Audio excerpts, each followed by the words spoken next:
Let's go, guys. On the TRD Cross. Whew. Good afternoon, Bronzeback slaying homies. You guys are looking great today. I hope you guys are doing well. My name is Tyler, and today I'm going to be starting a very new series. I've actually never done a series before. This series is going to be called Ned Rig Nonsense. Over the last 2 years, I've been using the Ned Rig a lot.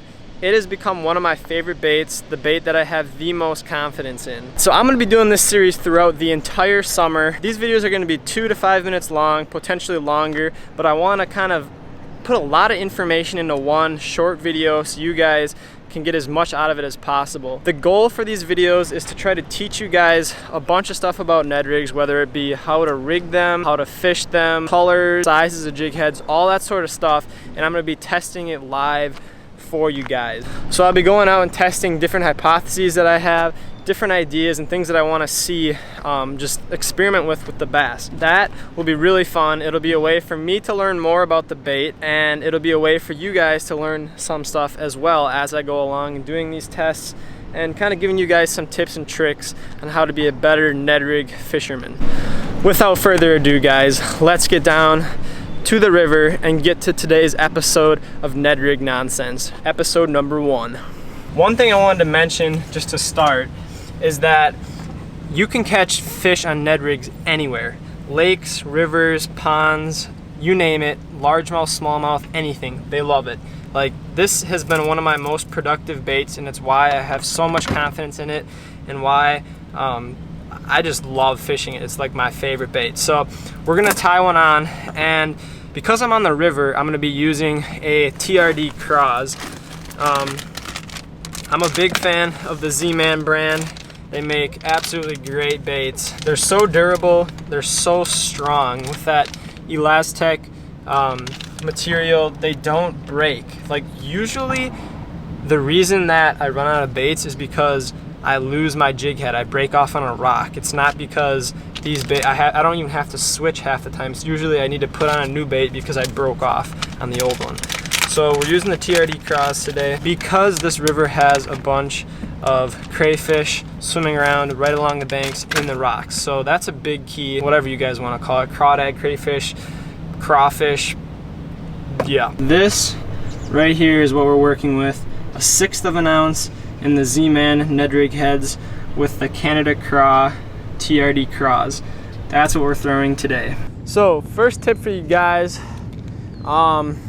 is when you're fishing the Ned Rig and fishing rivers with it especially. Oh, there we go. Is that a smallie? Yeah, that's definitely a smallie. Let's go. Let's go. Yep. First cast in the new spot. This one's going crazy. He's tiny. Oh, baby. Oh, baby. Oh, baby. He won't stop. Look at him. Look at him go. Look at him go. Look at this guy. Okay. So, guys, as I was saying, that cast there, I threw it upriver. I've found that when you throw it upriver, so like I said, I'm using the craw right now, and I think it's like super key, right in the top of the nose, on the Ned Rig craw. We're gonna let him go.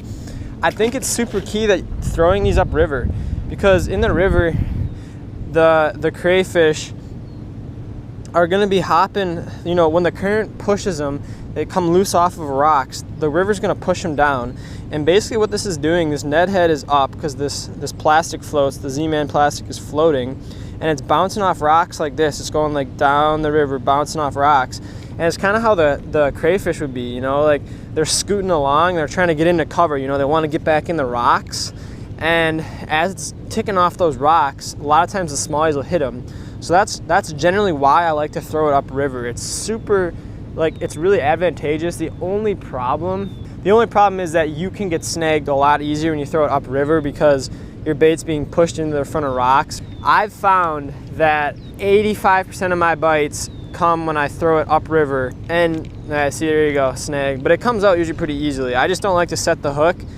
I like to make sure, this is key too, I like to make sure that when I do think I might have a rock or a bite, usually I can tell between a bite and a rock because I got a sensitive St. Croix here. But if you can't really tell, be careful on the hook sets. Like, don't go crazy. There's a gar over there. Don't go crazy on the hook sets, because that's when you'll get absolutely slammed into the rock and you can't get it out. And usually what I do in the river is I'm just dragging it. Like, I might just do like a couple little twitches here and there, like a crayfish might, but like for the most part, it's just dragging. And I'm watching my tip, and I'm feeling what's going on. I'm gonna show you guys kind of what this TRD Ned Rig looks like in the water. As you guys can see there, hope you can see that well.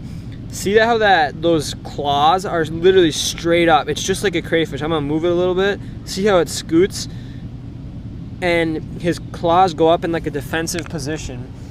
That's why this bait is absolutely amazing on the river. It looks just like the real thing.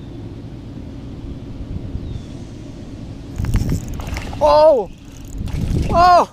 Acrobatic smallie, upriver once again. Oh, he drilled that. Holy crap, they're going crazy today. Apparently, I don't know what turned, oh, he came off. He came off, guys, dang it. All right, well, we're gonna try again.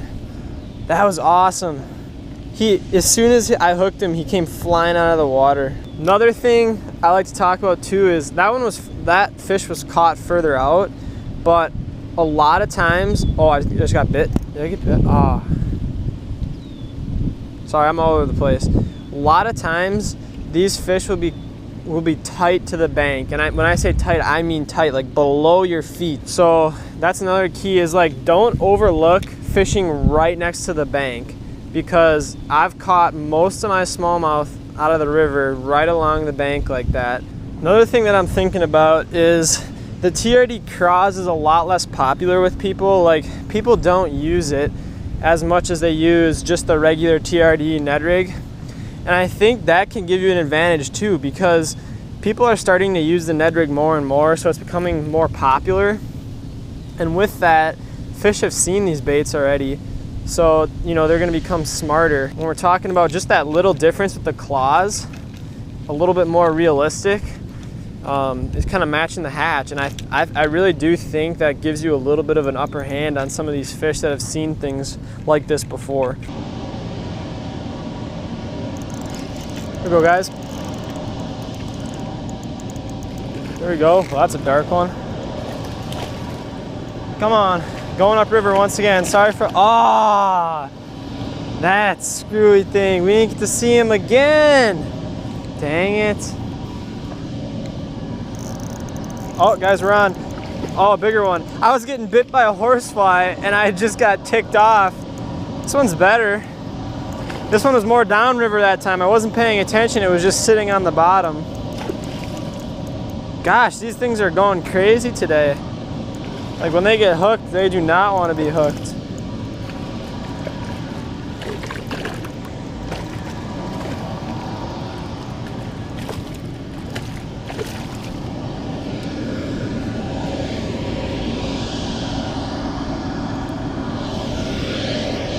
All right, there's a better one. Right in the nose.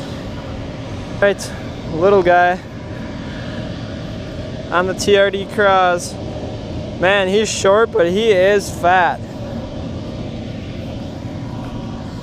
All right, let's get him back.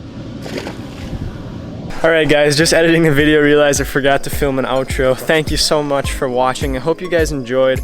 We're gonna be doing a ton more in this series, all about fishing the Ned Rig. Let me know down below, what do you want to learn about the Ned Rig? What do you want me to test out live on camera for you guys? Really looking forward to this series. Thank you guys so much for watching.